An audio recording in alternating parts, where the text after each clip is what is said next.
नमस्कार दोस्तों, स्वागत है आपका आज के मुख्य समाचार में, जिसमें सबसे पहली और बड़ी खबर में आपको बताएंगे कि चीन और पाकिस्तान की धौंस बेअसर, 17 देशों ने माना जम्मू कश्मीर भारत का अभिन्न अंग। दूसरी खबर में जिक्र होगा कि इसमें चीन का घाटा हमारा कुछ नहीं जाता, कश्मीर में G20 बैठक में शामिल नहीं होने पर बोला भारत। तीसरी खबर में आपको बताएंगे कि सिडनी में भारत की जय जयकार, पीएम मोदी को सुनने पहुंचे 20,000 प्रवासी भारतीय। ऑस्ट्रेलियाई प्रधानमंत्री ने पीएम मोदी को बताया बॉस। चौथी खबर में जिक्र होगा कि नहीं सुधर रहा पाकिस्तान, इंटरनेशनल बॉर्डर पर बीएसएफ ने मार गिराया एक और ड्रोन, 4 दिनों में 5वीं घटना। और 5वीं खबर में जिक्र होगा कि सिडनी में पीएम मोदी का बड़ा ऐलान, ब्रिस्बेन में खोला जाएगा भारत का नया काउंसलेट। दोस्तों, हर एक खबर की गहराई में आपको ले जाएंगे, लेकिन उससे पहले अगर आपको भी देश की सेना और पीएम मोदी पर पूरा भरोसा है तो वीडियो को लाइक करके कमेंट में लिखिए जय हिंद। रुक करते हैं सबसे पहली और बड़ी खबर की तरफ। चीन और पाकिस्तान की धौंस बेअसर, 17 देशों ने माना जम्मू कश्मीर भारत का अभिन्न अंग। जी हाँ दोस्तों, जम्मू कश्मीर में G20 पर्यटन कार्य समूह की तीसरी बैठक में भारत ने चीन और पाकिस्तान को अपनी कूटनीतिक ताकत का एहसास करा दिया है। बैठक से पहले चीन की धौंस और पाकिस्तान के दुष्प्रचार से बेअसर दुनिया के 17 ताकतवर देशों के 60 प्रतिनिधियों ने हिस्सा लिया और यूरोपियन यूनियन सहित इन देशों का बैठक में भाग लेने का अर्थ है कि इनके लिए जम्मू कश्मीर अब विवादित मुद्दा नहीं है। दोस्तों, रुक करते हैं अगली ब्रेकिंग न्यूज़ की तरफ, जिसमें आपको बता दें कि इसमें चीन का घाटा हमारा कुछ नहीं जाता, कश्मीर में G20 बैठक में शामिल नहीं होने पर बोला भारत। जी हाँ दोस्तों, पर्यटन पर कार्य समूह की तीसरी बैठक के लिए G20 देशों के प्रतिनिधि सोमवार को केंद्र शासित प्रदेश जम्मू कश्मीर की राजधानी श्रीनगर पहुंचे। चीन ने पाकिस्तान का साथ देते हुए इस कार्यक्रम का बायकॉट किया है। हालांकि भारत को इससे फर्क नहीं पड़ता। चीन के बायकॉट को तवज्जो न देते हुए भारत ने साफ शब्दों में कहा है कि इससे उसे फर्क नहीं पड़ता। केंद्रीय मंत्री जितेंद्र सिंह ने मंगलवार को कहा कि श्रीनगर में G20 बैठक में चीन के शामिल नहीं होने से कोई फर्क नहीं पड़ता। उन्होंने कहा कि इसमें चीन का ही घाटा है, भारत का कुछ नहीं जाता। चीन को छोड़कर सभी G20 देशों के प्रतिनिधि तीसरे G20 पर्यटन कार्य समूह की बैठक में भाग लेने के लिए सोमवार को श्रीनगर पहुंचे। दोस्तों, रुक करते हैं अगली ब्रेकिंग न्यूज़ की तरफ। सिडनी में भारत की जय जयकार, पीएम मोदी को सुनने पहुंचे 20,000 प्रवासी भारतीय। ऑस्ट्रेलियाई प्रधानमंत्री ने पीएम मोदी को बताया बॉस। जी हाँ दोस्तों, आपको बता दें प्रधानमंत्री नरेंद्र मोदी ने मंगलवार को ऑस्ट्रेलिया के सिडनी में स्थित कुडोस बैंक एरिना स्टेडियम में यहाँ पर आयोजित एक सामुदायिक कार्यक्रम को संबोधित किया और इसी के साथ सिडनी के ओलंपिक पार्क में मंगलवार को मोदी को शोर गूंज उठा। पीएम मोदी ने यहाँ 20,000 से ज़्यादा प्रवासी भारतीयों को संबोधित किया। इस दौरान ऑस्ट्रेलिया के पीएम एंथनी अल्बनीज ने कहा कि पीएम मोदी बॉस हैं। भारतीय समुदाय ने गर्मजोशी से पीएम मोदी का स्वागत किया। पीएम मोदी को सुनने के लिए स्टेडियम में भारतीय समुदाय के 20,000 से ज़्यादा लोग उपस्थित थे। इस दौरान ऑस्ट्रेलिया के प्रधानमंत्री एंथनी अल्बनीज ने उनका स्वागत गर्मजोशी से किया। प्रधानमंत्री मोदी अपने ऑस्ट्रेलियाई समकक्ष एंथनी अल्बनीज के साथ देश में रहने वाले प्रवासी भारतीयों के इस कार्यक्रम को संबोधित उन्होंने किया और पीएम मोदी राजकीय अतिथि के रूप में ऑस्ट्रेलिया की यात्रा पर है। रुक करते हैं अगली ब्रेकिंग न्यूज़ की तरफ। नहीं सुधर रहा है पाकिस्तान, इंटरनेशनल बॉर्डर पर बीएसएफ ने मार गिराया एक और ड्रोन, 4 दिनों में 5वीं घटना। जी हाँ दोस्तों, बीते कुछ समय से इंटरनेशनल बॉर्डर पर पाकिस्तानी ड्रोन्स की घटनाएं बढ़ती जा रही हैं और यहाँ आए दिन पाकिस्तानी ड्रोन्स को भारतीय सीमा में प्रवेश करते देखा जा रहा है। कुछ दिनों से ये घटनाएं और भी बढ़ गई हैं। बता दें कि बीएसएफ के जवानों ने बीते 4 दिनों के दौरान 5 पाकिस्तानी ड्रोन्स को मार गिराया है। पाकिस्तानी ड्रोन की एक ऐसी ही घटना पंजाब इंटरनेशनल बॉर्डर पर दर्ज की गई है। यहाँ बीएसएफ के जवानों ने एक और काले रंग के ड्रोन को मार गिराया है और इस ड्रोन से संदिग्ध हेरोइन भी बरामद की गई है। बॉर्डर सिक्योरिटी फोर्स ने पंजाब में इंटरनेशनल मादक पदार्थ गिराने के लिए भारत में घुसे एक पाकिस्तानी ड्रोन को मार गिराया है। 4 दिन में ये इस तरह की 5वीं घटना है। बीएसएफ के एक प्रवक्ता ने बताया कि ड्रोन को अमृतसर जिले के भैणी राजपूताना गांव के अमृतसर सेक्टर में रात करीब 9 बजे मार गिराया गया। उन्होंने बताया कि बीएसएफ ने काले रंग का डीजे मैट्रिस 300 आरटी के ड्रोन बरामद किया है और साथ ही उससे ले जाई जा रही 2.1 किलोग्राम संदिग्ध हेरोइन जब्त की है।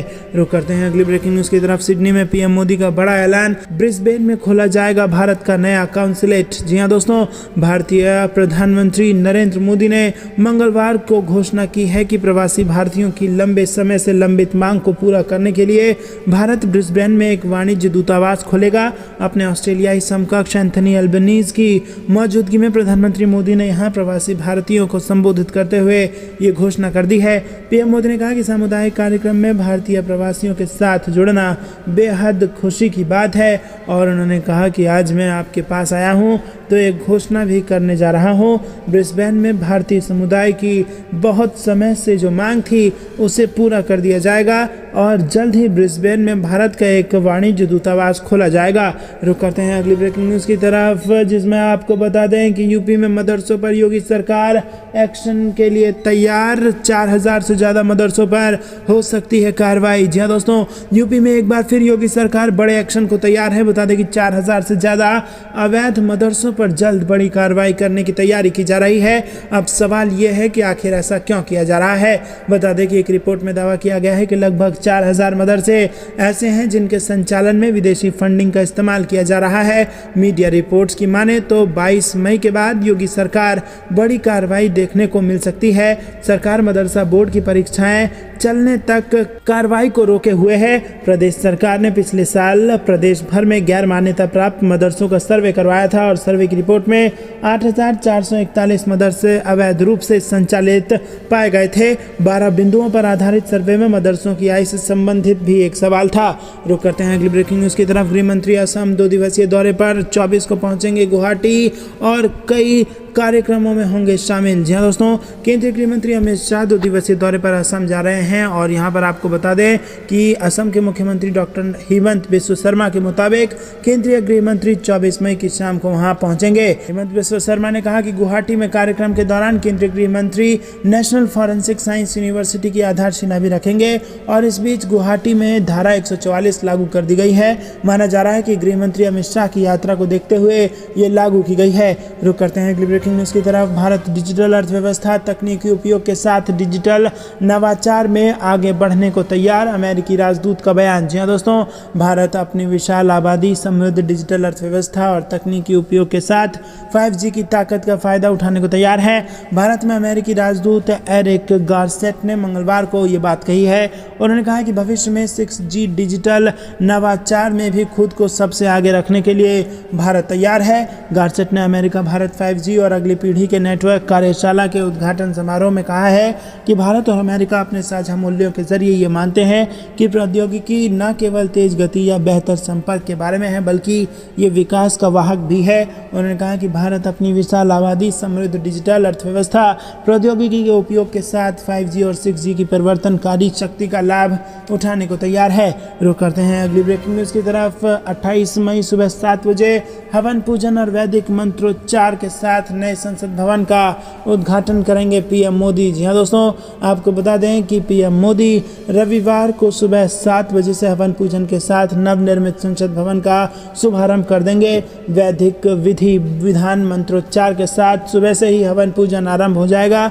बता दें कि नई संसद भवन का निर्माण करने में लगभग 1200 करोड़ रुपए का खर्च आया है और नए भवन में कई प्रकार की अत्याधुनिक सुविधाएं भी दी गई हैं और इसके हॉल में 1224 सांसदों के बैठने का इंतजाम किया गया है। मीडिया रिपोर्ट्स के अनुसार नए संसद भवन को लेकर कांग्रेस की तरफ से जारी तीखे जुबानी हमलों के बीच सत्ताधारी भारतीय जनता पार्टी ने सोमवार को कांग्रेस पर निशाना साधते हुए कहा कि नए संसद भवन के उद्घाटन पर अनावश्यक विवाद पैदा करने का प्रयास कांग्रेस कर रही है। कांग्रेस को अपने निजी स्वार्थ के लिए भारत की उपलब्धियों को नीचा दिखाने की घटिया राजनीति करने की आदत सी पड़ गई है। दरअसल पुराने संसद भवन में सभी मंत्रालयों के लिए जगह नहीं थी और ये मंत्रालय किराए के दफ्तरों में चलते थे जिनका हर साल करोड़ों में किराया जाता था और इस नए संसद भवन से उन खर्चों पर लगाम लगेगी। दोस्तों, रुक करते हैं अगली ब्रेकिंग न्यूज़ की तरफ। G20 की बैठक को लेकर पूंछ में सुरक्षा के कड़े प्रबंध, नगर आने वाले वाहनों की हो रही है जांच, जवान है तैनात। जी हाँ दोस्तों, आपको बता दें कि यहाँ पर कश्मीर घाटी में शुरू होने जा रही G20 बैठक को लेकर जम्मू कश्मीर में सुरक्षा के कड़े प्रबंध किए गए हैं। भारत पाकिस्तान नियंत्रण रेखा से सटे कुछ जिलों में सुरक्षा के विशेष प्रबंधन किए गए हैं। पूंछ जिला मुख्यालय के बाहर बड़ी संख्या में सुरक्षा बलों के जवानों को तैनात कर दिया गया है जो हर आने जाने वाले वाहनों पर पैदल चलने वालों की जांच करने एवं पहचान पत्र देखने के बाद ही उन्हें नगर की तरफ आगे बढ़ने दे रहे हैं। बता दें कि नियंत्रण पर पाकिस्तान की तरफ से किए जाने वाले घुसपैठ के प्रयास को देखते हुए पूंछ में सुरक्षा के कड़े इंतजाम किए गए हैं ताकि G20 बैठक के आसपास पाकिस्तान किसी नापाक हरकत को अंजाम ना दे सके। रुक करते हैं अगली ब्रेकिंग न्यूज़ की तरफ। कश्मीर में G20 बैठक से पूरी तरह बौखलाया पाकिस्तान। भारत को चिढ़ाने के लिए बिलावल ने कर दी बच्चों वाली हरकत। जी हाँ दोस्तों, आपको बता दें कि आज से कश्मीर में G20 की बैठक शुरू हो गई है और ये तीसरी पर्यटन कार्य समूह की बैठक है जिसका आयोजन 24 मई तक श्रीनगर में होगा और इसके लिए शहर को दुल्हन की तरह सजाया गया है। घाटी की खूबसूरती से किसी की नज़र नहीं हट रही है और बैठक के मद्देनज़र श्रीनगर में कड़े सुरक्षा इंतजाम किए गए हैं और इस बीच ये ध्यान रखने की भी पूरी तरह कोशिश की गई है कि पर्यटकों को किसी तरह की दिक्कत ना हो। और इसी के साथ भारत इस साल G20 की अध्यक्षता कर रहा है। देश के विभिन्न राज्यों और केंद्र शासित प्रदेशों में ये बैठकें हो रही हैं। रुक करते हैं अगली ब्रेकिंग न्यूज़ की तरफ। चीन ने संबंध न बिगाड़ने की दी धमकी तो जापान ने दिया मुंहतोड़ जवाब। कहा पहले व्यवहार में लाओ परिवर्तन। जी हाँ दोस्तों, चीन का जब मन करता है तब किसी भी देश को धमकी दे देता है। अब ड्रैगन ने जापान को धमकी दे डाली है। उसने कहा कि संबंधों को बिगाड़ने का काम ना करें। हालांकि जापान ने भी मुंहतोड़ जवाब दिया है। बता दें कि चीन के उप विदेश मंत्री सन विंगडांग ने ग्रुप ऑफ 7 यानी कि G7 शिखर सम्मेलन में चीन से संबंधित मुद्दों के बारे में दिए गए बयान पर विरोध दर्ज कराने के लिए जापानी राजदूत को तलब किया है। बता दें कि इससे पहले चीनी दूतावास ने लंदन से कहा था कि वो चीन ब्रिटेन संबंधों को नुकसान से बचाने के लिए चीन की बदनामी करना बंद कर दे। दोस्तों, आपको बता दें कि जापान के हिरोशिमा में G7 शिखर सम्मेलन आयोजित हुआ था और इस दौरान दुनिया के प्रमुख लोकतंत्रों के प्रमुखों ने पूर्वी और दक्षिण चीन सागर में बढ़ते तनाव के साथ साथ तिब्बत और जिनजियांग सहित चीन में मानवाधिकारों की स्थिति के बारे में चिंता व्यक्त की थी। रुक करते हैं अगली ब्रेकिंग न्यूज़ की तरफ। ऑस्ट्रेलिया पहुंचे पीएम मोदी। भारत माता की जय के लगे नारे। हैरिस पार्क अब से लिटिल इंडिया। जी हाँ दोस्तों, आपको बता दें प्रधानमंत्री नरेंद्र मोदी ऑस्ट्रेलिया पहुंच गए और रविवार को प्रधानमंत्री मोदी जापान में G7 की बैठक में शिरकत करने के बाद हिंद प्रशांत महासागर के देश पेपुआ न्यू गिनी पहुंचे और यहां पेपुआ न्यू गिनी के प्रधानमंत्री ने उनका शानदार स्वागत किया। पेपुआ न्यू गिनी के प्रधानमंत्री सीधा ऑस्ट्रेलिया के लिए निकले और प्रधानमंत्री मोदी के ऑस्ट्रेलिया दौरे को लेकर ऑस्ट्रेलियाई प्रधानमंत्री एंथनी अल्बानीज काफ़ी उत्सुक हैं और उन्होंने बयान जारी कर पीएम मोदी के ऑस्ट्रेलिया दौरे पर खुशी जाहिर की है। रुक करते हैं अगली ब्रेकिंग न्यूज़ की तरफ। योगी सरकार का बड़ा एक्शन। जल्द 4000 से ज़्यादा मदरसों पर गरजेगा बाबा का बुलडोज़र। जी हाँ दोस्तों, आपको बता दें कि उत्तर प्रदेश में विदेशी फंडिंग से चलने वाले मदरसों पर योगी सरकार जल्द शिकंजा कसने जा रही है। मदरसों में बोर्ड परीक्षाएं समाप्त हो गई हैं और इसके बाद इन मदरसों के ऊपर कार्रवाई करने की तैयारी की जा रही है। सर्वे में पता चला है कि प्रदेश में 4000 से ज़्यादा ऐसे मदरसे हैं जिन्हें विदेशों से फंडिंग की जा रही है। बता दें कि बीते साल योगी सरकार ने मदरसों का सर्वे करवाया था और सर्वे में 8441 मदरसे गैर मान्यता प्राप्त पाए गए थे। रुक करते हैं अगली ब्रेकिंग न्यूज़ की तरफ। बीजेपी अध्यक्ष जेपी नड्डा से मिले सम्राट चौधरी। महासंपर्क अभियान पर मंथन। पीएम मोदी हो सकते हैं इसमें शामिल। जी हाँ दोस्तों, बिहार बीजेपी के अध्यक्ष सम्राट चौधरी ने दिल्ली में भाजपा के राष्ट्रीय अध्यक्ष जेपी नड्डा से मुलाकात की। इस दौरान सम्राट ने कहा कि आज पार्टी के कुशल संगठनकर्ता लोकप्रिय राष्ट्रीय अध्यक्ष जेपी नड्डा से मुलाकात कर उनका आशीर्वाद लिया और महासंपर्क अभियान को सफल बनाने के लिए उनका मार्गदर्शन प्राप्त हुआ। सम्राट चौधरी ने ट्वीट कर जेपी नड्डा से मुलाकात की जानकारी दी। सम्राट चौधरी ने ट्वीट कर लिखा कि आज पार्टी के कुशल संगठनकर्ता लोकप्रिय राष्ट्रीय अध्यक्ष जेपी नड्डा से नई दिल्ली में आत्मीय मुलाकात कर उनका आशीर्वाद प्राप्त किया। मुलाकात में अध्यक्ष जी से आगामी 20 मई से 30 जून तक चलने वाले महीने संपर्क अभियान को सफल बनाने हेतु उनका मार्गदर्शन प्राप्त हुआ है। रुक करते हैं अगली ब्रेकिंग न्यूज़ की तरफ। पीएम मोदी भारत के दाव से हिंद प्रशांत में लहराएगा तिरंगा। अगले 2 साल में खत्म हो जाएगा चीन का खेल। जी हाँ दोस्तों, प्रधानमंत्री मोदी की जब 3 दिन पहले हिरोशिमा से लेकर पेपुआ न्यू गिनी और ऑस्ट्रेलिया की यात्रा शुरू हुई थी तो ये अंदाज़ा ज़रूर लगाया जा रहा था कि बहुत कुछ बदलने वाला है, लेकिन दुनिया के अनछुए और बड़ी आबादी वाले भूभाग पर भारत इस कदर अपनी छाप छोड़ेगा, इसका अंदाज़ा दुनिया के बड़े बड़े देशों को भी नहीं था। अब जब प्रधानमंत्री नरेंद्र मोदी की पेपुआ न्यू गिनी समेत हिंद प्रशांत देश में द्वीप समूह वाले देशों के लिए जारी की गई लाइन ऑफ क्रेडिट की शुरुआत हुई है, तो विदेशी मामलों के जानकारों ने कहना शुरू कर दिया है कि अगले 2 साल के भीतर भारत ऐसे देशों का न सिर्फ सबसे बड़ा मददगार होगा बल्कि चीन की इन देशों में दखल अंदाजी भी खत्म करेगा। दरअसल कभी इन देशों की मदद में ऑस्ट्रेलिया और फ्रांस मदद सबसे आगे रहते थे, लेकिन इन दोनों देशों के पीछे हटने के बाद चीन ने अपना प्रभुत्व हिंद प्रशांत देश वाले द्वीप समूह में बढ़ाना शुरू कर दिया है। रुक करते हैं अगली ब्रेकिंग न्यूज की तरफ। 1 ट्रिलियन के बाजार पर भारत की नज़र। 2030 तक सेमीकंडक्टर निर्माण में नंबर 1 देश बनने का सपना लक्ष्य नहीं नामुमकिन। जी हाँ दोस्तों, आपको बता दें कि पूरी दुनिया में फिलहाल सेमीकंडक्टर की सबसे अधिक मांग है। हमारी कार से लेकर मोबाइल तक, घड़ी से लेकर बड़े हथियार तक सभी को चिप चाहिए, सबको सेमीकंडक्टर चाहिए। और इतना ही नहीं, वर्ष 2030 तक सेमीकंडक्टर का बाजार $1 ट्रिलियन का हो जाएगा और भारत अगले 20 साल को ध्यान में रखते हुए इसकी तैयारी कर रहा है। भारत अगले 5 वर्षों में दुनिया का सबसे बड़ा सेमीकंडक्टर निर्माता देश बनने का लक्ष्य लेकर चल रहा है। केंद्र सरकार इसके लिए सही इकोसिस्टम बना रही है और फिलहाल भारत में उत्पादन की लागत पूरी दुनिया में सबसे कम है। 2021 के दिसंबर में केंद्र सरकार ने $10 बिलियन के सेमीकंडक्टर उत्पादन प्लांट की घोषणा की थी और इसके साथ ही एक फैब्रिकेशन प्लांट भी लगाने वाला है और इनको जल्द ही अप्रूवल मिलने वाला है।